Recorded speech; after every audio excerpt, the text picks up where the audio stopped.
Hello guys, Animatronics here. Today we are playing From the Depths.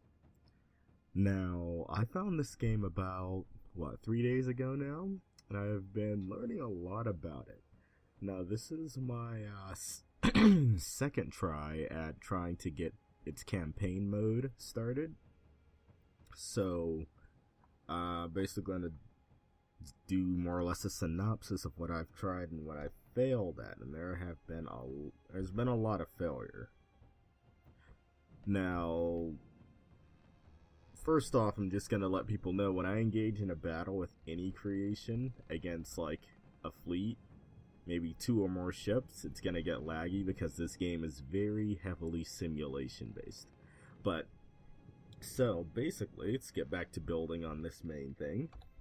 What I did, so the first time I played this game, 2 days ago, I had a starting fortress and I didn't know what to do whatsoever. Like, not at all.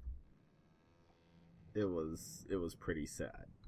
But over the course of those days, though, I've learned what to do and what not to do. And the thing here that I'm going to try this time is what I did last time was that I started on the fortress and just failed because I waited too long. I think it was a Deepwater guard that came and took me out due to their aggressive expansion. So what I'm doing is I scrapped the starting fortress, hence why I have 22,000 in metal and 28,000 in wood and whatnot. And what I'm gonna do is I'm gonna build a boat. Rather a movable base. Now, so far in the simulations, in the open building mode, which is like creative mode in Minecraft, which I'm going to upload shorter videos on like later. My first creations were atrocious. I didn't know cannon physics. I mean, I didn't know how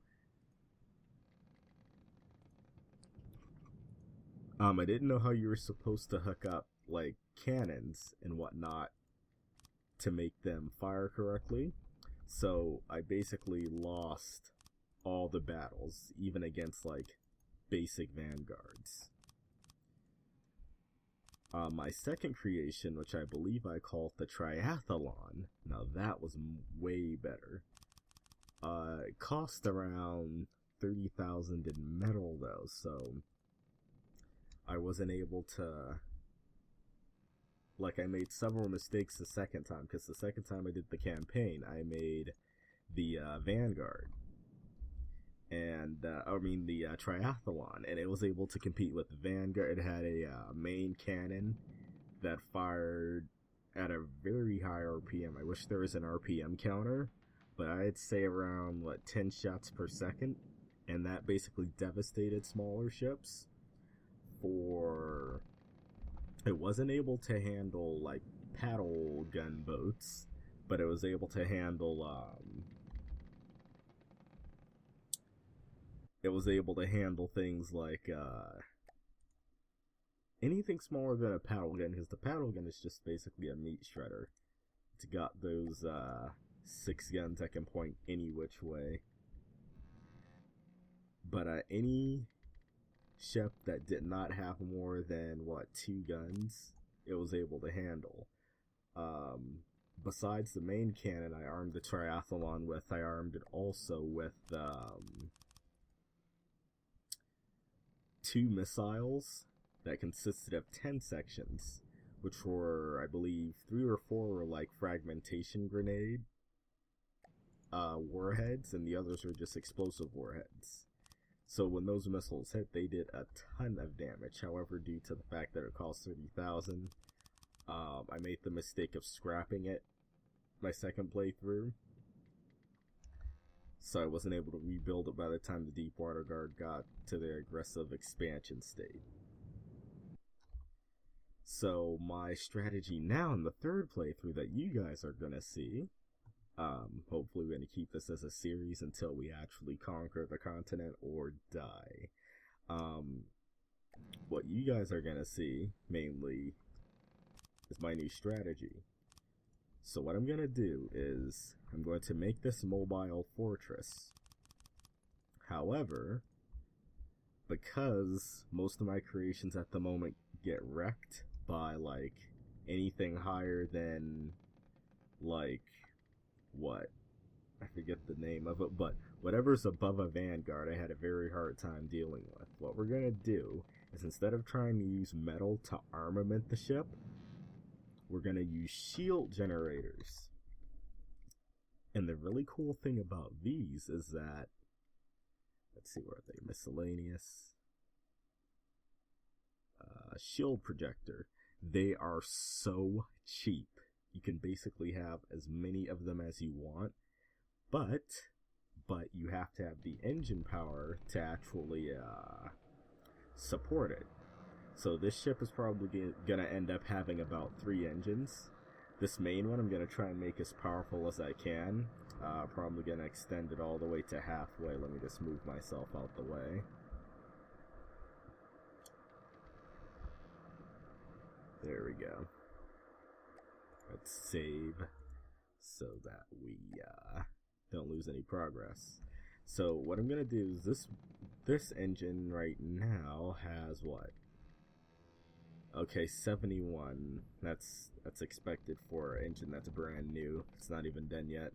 I hope to get that engine to around I'm looking for around maybe 1200.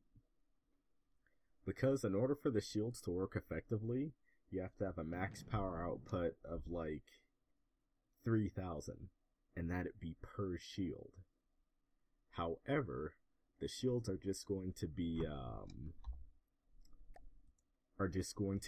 add-ons just to survive like the barricade of bullets and whatnot I will encounter, because I intend for this ship to be a one-man army.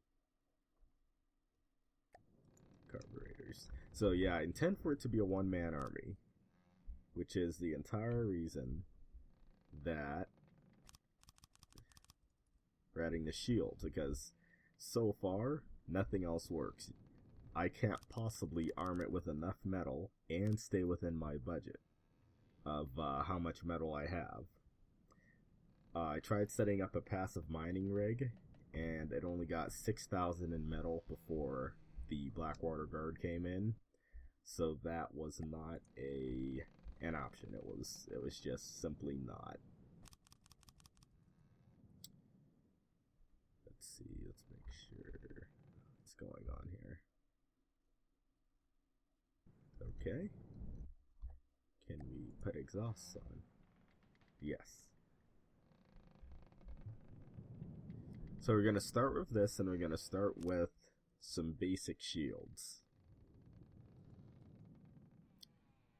And no, we can't put on any more exhausts either. Okay, it's sitting at 500, which it's acceptable for the starter engine. Each shield is going to there's going to be about 5 of them. 1 for the front, 2 for the sides, and I'll get 1 for the back that'll probably be very weak. So basically, my plan is to add engines, or like finish the engine, add shields, mobilize, get a cannon, destroy other ships to get resources, add engines, and add better shields. So that'll be the game plan for now. I'm probably going to skip building it, and I will let you, because the way the series is going to work is this game is very build oriented. So what I'm going to do is I'm going to skip the sections where I'm just building, and basically tell you what I'm going to do before, and then let you see the finished product, and of course the fights. So that'll be it for this episode. So far From the Depths actually snuck up on me. I heard about it a year ago, but it resurfaced because I saw one of my friends playing it, and I love it. Like, it is one of the best games I've ever played. Like, hands down, which is not exaggerating. You can buy it on Steam for $20, so there's that. Anyway, that'll be it for this episode. If you enjoyed the video, feel free to like, favorite, and subscribe so you don't miss new content. This was Animatronics Digital, and I will see you in the next video.